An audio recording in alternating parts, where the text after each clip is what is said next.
Ever wondered how the term magistrate is interpreted differently depending on the geographical context?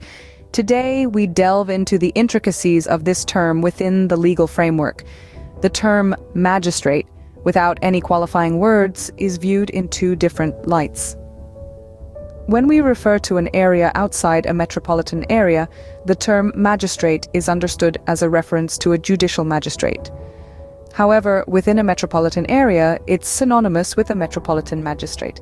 Now, when we say magistrate of the second class, it's construed as a reference to a judicial magistrate of the second class in an area outside a metropolitan zone. But within a metropolitan area, it means a metropolitan magistrate. The term magistrate of the first class is also multifaceted. In a metropolitan area, it implies a metropolitan magistrate exercising jurisdiction in that area. In any other area, it denotes a judicial magistrate of the first class exercising jurisdiction in that area. As for the chief judicial magistrate, the term, when used in relation to a metropolitan area, is understood as a reference to the chief metropolitan magistrate exercising jurisdiction in that area. Moving on. Any reference to the court of a judicial magistrate, unless otherwise specified, is understood as a reference to the court of the metropolitan magistrate for that metropolitan area. Any references in enactments passed before the commencement of this code are also subject to this interpretation. For instance, references to a magistrate of the first class, second class, or third class, or to a presidency magistrate or chief presidency magistrate are all construed as references to their respective judicial or metropolitan magistrate counterparts.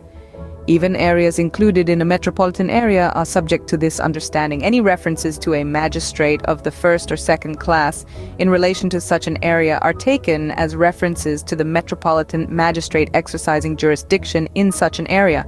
Lastly, the functions exercisable by a magistrate under any law other than this code, which involve the appreciation or sifting of evidence or formulation of any decision, are exercisable by a judicial magistrate. Alternatively, administrative or executive functions, such as the granting or suspension of a license, sanctioning or withdrawing from a prosecution, are exercisable by an executive magistrate. In conclusion, the term magistrate is not a one-size-fits-all. Its interpretation varies based on the geographical context and the type of functions the magistrate performs. The term can refer to a judicial magistrate, metropolitan magistrate, or an executive magistrate, each with its own unique set of responsibilities and jurisdictions. Understanding these nuances is key to comprehending the complex structure of our legal system.